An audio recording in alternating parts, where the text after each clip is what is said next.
ನಮಸ್ಕಾರ ಸ್ನೇಹಿತರೆ, ನಾನು ನಿಮ್ಮ ಪ್ರೀತಿಯ ದಿವ್ಯಾ ಹುಳ್ಗೋಳ್ ಲೈಫ್ ಕೋಚ್. ನನ್ನ 100 ದಿನಗಳ 100 ಕಥೆಯ ಸರಣಿಗೆ ಸ್ವಾಗತ. ಇವತ್ತು ನಾನು ಹೇಳಕೊಟ್ಟಿರುವಂತ ಕತೆ ನೀವು ಮೊದಲಿಗೂ ಕೂಡ ಕೇಳಿರ್ಬೋದು. ಅದೇ ಒಬ್ಬ ಟೋಪಿ ಮಾರೋನ್ ಕತೆ. ಒಬ್ಬ ವ್ಯಕ್ತಿ ಟೋಪಿಗಳನ್ನ ಮಾರ್ತಿರ್ತಾನೆ. ಒಂದು ದಿನ ಹೀಗೆ ಮಧ್ಯಾಹ್ನದ ಸಮಯ ಬಹಳ ದಣಿದಿರ್ತಾನೆ. ಹಾಗಾಗಿ ಬಂದು ಒಂದು ಮರದ ಕೆಳಗಡೆ ವಿಶ್ರಾಂತಿ ಪಡೆಯೋದಕ್ಕೆ ಅಂತ ಕೂತ್ಕೋತಾನೆ.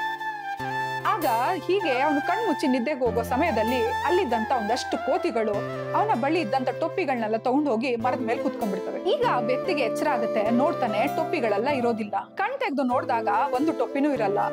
ಮರದ ಮೇಲಿದ್ದಂತ ಕೋತಿಗಳೆಲ್ಲ ಇವನ ಟೊಪ್ಪಿಗಳನ್ನ ಇಟ್ಕೊಂಡು ಕೂತಿರ್ತವೆ. ಈಗ ಈ ವ್ಯಕ್ತಿ ಯೋಚನೆ ಮಾಡ್ತಾನೆ, ಕೋತಿಗಳಿಂದ ಟೋಪಿಗಳನ್ನ ಹೇಗೆ ವಾಪಸ್ ಪಡೆಯೋದು ಅಂತ. ಒಂದು ಉಪಾಯ ಮಾಡ್ತಾನೆ.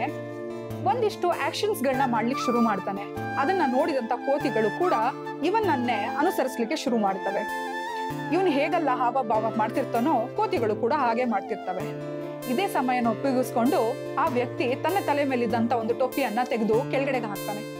ಆಗ ಅಷ್ಟು ಕೋತಿಗಳು ತಮ್ಮ ಬಳಿ ಇದ್ದಂತ ಟೊಪ್ಪಿಗಳನ್ನೆಲ್ಲ ಕೆಳಗಡೆಗೆ ಎಸ್ಬಿಡ್ತವೆ. ಆಗ ಈ ವ್ಯಕ್ತಿ ಅಷ್ಟು ಟೊಪ್ಪಿಗಳನ್ನ ಎತ್ಕೊಂಡು ತನ್ನ ಮನೆಗೆ ಹೋಗ್ತಾನೆ. ಈ ಕತೆ ನಿಮಗ್ ಗೊತ್ತಿತ್ತು. ಹೀಗೆ ಇನ್ನೊಂದು ದಿನ ಒಬ್ಬ ಟೋಪಿ ಮಾರುವನು ಬಂದು ಮರದ ಕೆಳಗಡೆ ವಿಶ್ರಾಂತಿ ಪಡಿತಿರ್ತಾನೆ. ಮತ್ತೊಂದಷ್ಟು ಕೋತಿಗಳು ಬಂದು ಮತ್ತೆ ಈ ಟೊಪ್ಪಿಗಳನ್ನೆಲ್ಲ ಎತ್ಕೊಂಡು ಮೇಲ್ ಹತ್ಬಿಡ್ತವೆ. ಆಗ ಈ ವ್ಯಕ್ತಿ ಕಣ್ಬಿಟ್ಟು ನೋಡ್ತಾನೆ. ಅವನಿಗೆ ಈ ಕತೆ ನೆನಪಾಗತ್ತೆ. ನೆನಪಾಗಿ ಯೋಚನೆ ಮಾಡ್ತಾನೆ, ನಾನು ಅದೇ ಉಪಾಯನ ಅನುಸರಿಸೋಣ ಅಂತ ಹೇಳಿ ತಾನು ಒಂದಿಷ್ಟು ಆಕ್ಷನ್ಸ್ ಗಳನ್ನ ಮಾಡ್ತಾನೆ. ಕೋತಿಗಳು ಕೂಡ ಹಾಗೆ ಮಾಡ್ಲಿಕ್ಕೆ ಶುರು ಮಾಡ್ತವೆ. ಆ ವ್ಯಕ್ತಿ ಇದೇ ಸಮಯ ಅಂತ ಹೇಳಿ ತನ್ನ ತಲೆಯ ಮೇಲಿದ್ದಂತ ಟೋಪಿನೂ ಕೂಡ ಕೆಳಗಡೆಗೆ ಎಸಿತಾನೆ. ಆಗ ಮರದ ಮೇಲಿದ್ದಂತ ಅಷ್ಟು ಕೋತಿಗಳಲ್ಲಿ ಒಂದು ಕೋತಿ ಕೆಳಗಡೆ ಇಳಿದು ಆ ಟೊಪ್ಪಿಯನ್ನ ಎತ್ಕೊಂಡು ಮತ್ತೆ ಮೇಲ್ಗಡೆ ಹೋಗ್ಬಿಡುತ್ತೆ. ಹೋಗಿ ಅಲ್ಲಿ ಹೇಳತ್ತೆ ಕೋತಿ, ಕತೆನ ನಿಮ್ ತಾತ ಅಷ್ಟೇ ಹೇಳಿಲ್ಲ, ನಮ್ ತಾತನು ಹೇಳ್ಕೊಟ್ಟಿದ್ದಾರೆ, ನಾನು ಕಲ್ತಿದ್ದೀನಿ ಅಂತ ಹೇಳುತ್ತೆ. ಸ್ನೇಹಿತರೆ, ಕತೆ ಹಾಸ್ಯಮಯ ಅನ್ಸ್ಬೋದು, ಆದ್ರೆ ಕಲೀಲಿಕ್ಕೆ ಇಲ್ಲೂ ಒಂದು ವಿಚಾರ ಇದೆ, ಅರ್ಥ ಮಾಡ್ಕೊಳ್ಳಿಕ್ಕೆ ಒಂದು ಪಾಠ ಇದೆ. ಏನ್ ಹೇಳಿ? ಬದಲಾವಣೆ ಅಥವಾ ಕಲಿಕೆ ಅನ್ನೋದು ಅನಿವಾರ್ಯ, ಅಗತ್ಯ.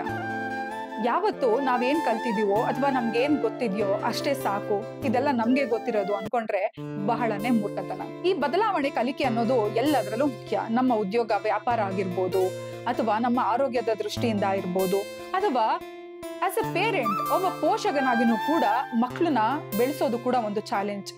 ಈ ಟೆಕ್ನಾಲಜಿ ಇಷ್ಟು ಬದಲಾಗ್ತಿರೋ ಈ ಒಂದು ಪ್ರಪಂಚದಲ್ಲಿ ನಾವು ಕೂಡ ಅಷ್ಟೇ ಅಪ್ಡೇಟ್ ಆಗ್ಲೇಬೇಕು. ಇಲ್ಲವಾದಲ್ಲಿ ಈ ಕಾಲದ ಜೊತೆ ಕಾಲ್ ಹಾಕಿ ನಡೆಯೋದಕ್ಕೆ ಬಹಳನೇ ಕಷ್ಟ ಆಗುತ್ತೆ.